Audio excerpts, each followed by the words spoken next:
بسم اللہ الرحمن الرحیم۔ السلام علیکم۔ سیرت النبی صلی اللہ علیہ وآلہ وسلم۔ عنوان: یہ تمہارا بیٹا نہیں۔ آپ کو قافلے کے ساتھ اس لیے نہیں لے جایا گیا تھا کہ آپ کم عمر تھے۔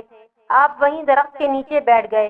ادھر بحرہ نے لوگوں کو دیکھا اور ان میں سے کسی میں اسے وہ صفت نظر نہ آئی جو آخری نبی کے بارے میں اسے معلوم تھی، نہ ان میں سے کسی پر وہ بدلی نظر آئی، بلکہ اس نے عجیب بات دیکھی کہ وہ بدلی وہیں پڑاؤ کی جگہ پر ہی رہ گئی تھی۔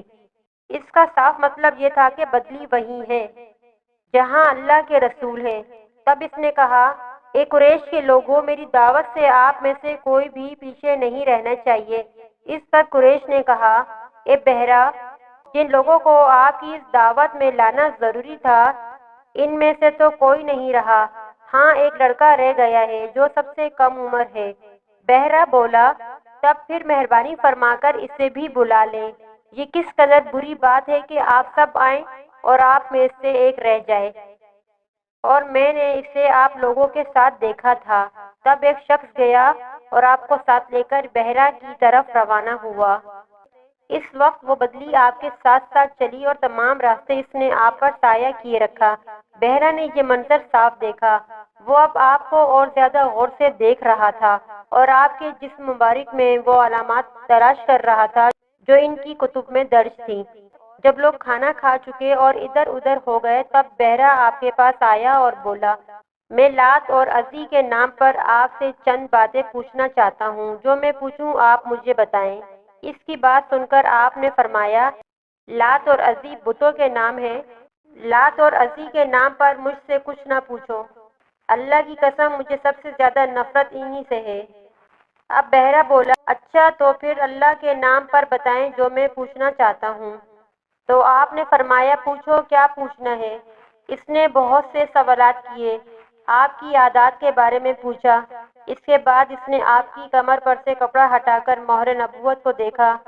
وہ بالکل ویسی ہی تھی جیسا کہ اس نے اپنی کتابوں میں پڑھا تھا۔ اس نے فوراً مہر نبوت کی جگہ کو بوسہ دیا۔ قریش کے لوگ یہ سب دیکھ رہے تھے اور حیران ہو رہے تھے۔ آخر لوگ کہے بغیر نہ رہ سکے: یہ راہب محمد صلی اللہ علیہ وآلہ وسلم میں بہت دلچسپی لے رہا ہے۔ شاید اس کے نزدیک ان کا مرتبہ بہت بلند ہے۔ ادھر نبی کریم صلی اللہ علیہ وآلہ وسلم سے بات چیت کرنے کے بعد بحرہ ابو طالب کی طرف آیا اور بولا: یہ لڑکا تمہارا کیا لگتا ہے؟ ابو طالب نے کہا: یہ میرا بیٹا ہے۔ اس پر بحرہ نے کہا: نہیں، یہ تمہارا بیٹا نہیں ہو سکتا۔ یہ نہیں ہو سکتا کہ اس کا باپ زندہ ہو۔ ابو طالب کو یہ سن کر حیرت ہوئی۔ پھر انہوں نے کہا: دراصل یہ میرے بھائی کا بیٹا ہے۔ ان کا باپ کہاں ہے؟ وہ فوت ہو چکا ہے۔ اس کا انتقال اس وقت ہو گیا تھا جب یہ ابھی پیدا نہیں ہوئے تھے۔ یہ سن کر بحرہ بول اٹھا: ہاں، یہ بات صحیح ہے۔ اور ان کی والدہ کا کیا ہوا؟ ان کا ابھی تھوڑے عرصے پہلے ہی انتقال ہوا ہے۔ یہ سنتے ہی بحرہ نے کہا: بالکل ٹھیک کہا۔ اب تم یوں کرو کہ اپنے بھتیجے کو واپس وطن لے جاؤ۔ یہودیوں سے ان کی پوری طرح حفاظت کرو۔ اگر انہوں نے انہیں دیکھ لیا اور ان میں وہ نشانیاں دیکھ لیں جو میں نے دیکھی ہیں، تو وہ انہیں قتل کرنے کی کوشش کریں گے۔ تمہارا یہ بھتیجا نبی ہے، اس کی بہت شان ہے۔ ان کی شان کے بارے میں ہم اپنی کتابوں میں بھی لکھا ہوا پاتے ہیں اور ہم نے اپنے باپ داداؤں سے بھی بہت کچھ سن رکھا ہے۔ میں نے یہ نصیحت کر کے اپنا فرض پورا کر دیا ہے اور انہیں واپس لے جانا تمہاری ذمہ داری ہے۔ ابو طالب بحرہ کی باتیں سن کر خوف زدہ ہو گئے۔ آپ کو لے کر مکہ واپس آ گئے۔ اس واقعے کے وقت آپ کی عمر 9 سال تھی۔ اس عمر کے لڑکے عام طور پر کھیل کود میں ضرور حصہ لیتے ہیں۔ ان کھیلوں میں خراب اور گندے کھیل بھی ہوتے ہیں۔ اللہ تعالیٰ نے آپ کو اس سلسلے میں بھی بالکل محفوظ رکھا۔ جاہلیت کے زمانے میں عرب جن برائیوں میں جکڑے ہوئے تھے، ان برائیوں سے بھی اللہ تعالیٰ نے آپ کی حفاظت فرمائی۔ ایک واقعہ آپ نے خود بیان فرمایا۔ ایک قریشی لڑکا مکہ کے بالائی حصے میں اپنی بکریاں لیے میرے ساتھ تھا۔ میں نے اس سے کہا: تم ذرا میری بکریوں کا دھیان رکھو تاکہ میں قصہ گوئی کی مجلس میں شریک ہو سکوں۔ وہاں سب لڑکے جاتے ہیں۔ اس لڑکے نے کہا: اچھا۔ اس کے بعد میں روانہ ہوا۔ میں مکہ کے ایک مکان میں داخل ہوا تو مجھے گانے اور باجے کی آواز سنائی دی۔ میں نے لوگوں سے پوچھا: یہ کیا ہو رہا ہے؟ مجھے بتایا گیا ایک قریشی کی فلاں شخص کی بیٹی سے شادی ہو رہی ہے۔ میں نے اس طرف توجہ دی کہ میری آنکھیں نیند سے جھکنے لگی۔ یہاں تک کہ میں سو گیا۔ پھر میری آنکھ اس وقت کھلی جب دھوپ مجھ پر پڑی۔ آپ واپس اس لڑکے کے پاس پہنچے تو اس نے پوچھا، تم نے وہاں جا کر کیا کیا؟ میں نے اسے واقعہ سنا دیا۔ دوسری رات پھر ایسا ہی ہوا۔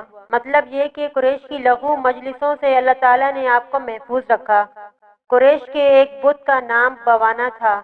قریش ہر سال اس کے پاس حاضری دیا کرتے تھے، اس کی بے حد عزت کرتے تھے، اس کے پاس قربانی کا جانور ذبح کرتے، سر منڈواتے، سارا دن اس کے پاس اعتکاف کرتے۔ ابو طالب بھی اپنی قوم کے ساتھ اس بت کے پاس حاضری دیتے۔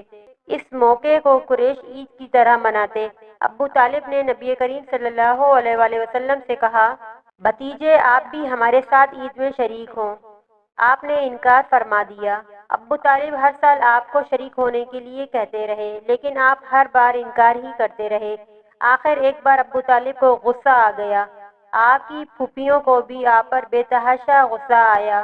وہ آپ سے بولیں، تم ہمارے معبودوں سے اس طرح بچتے ہو اور پرہیز کرتے ہو، ہمیں ڈر ہے تمہیں کوئی نقصان نہ پہنچے۔ انہوں نے یہ بھی کہا، محمد آخر تم عید میں کیوں شریک نہیں ہوتے؟ ان کی باتوں سے تنگ آ کر آپ ان کے پاس سے اٹھ کر کہیں دور چلے گئے۔ اس بارے میں آپ فرماتے ہیں، میں جب بھی بوانا یا کسی اور بت کے نزدیک ہوا، میرے سامنے ایک سفید رنگ کا بہت قداور آدمی ظاہر ہوا۔ اس نے ہر بار مجھ سے یہی کہا، محمد پیچھے ہٹو، اس کو چھونا نہیں۔ ملتے ہیں ایک نئی ویڈیو کے ساتھ۔ اجازت دیجیے گا اس اپنے پن کے ساتھ کہ اپنا بہت خیال رکھیے گا۔ اللہ حافظ۔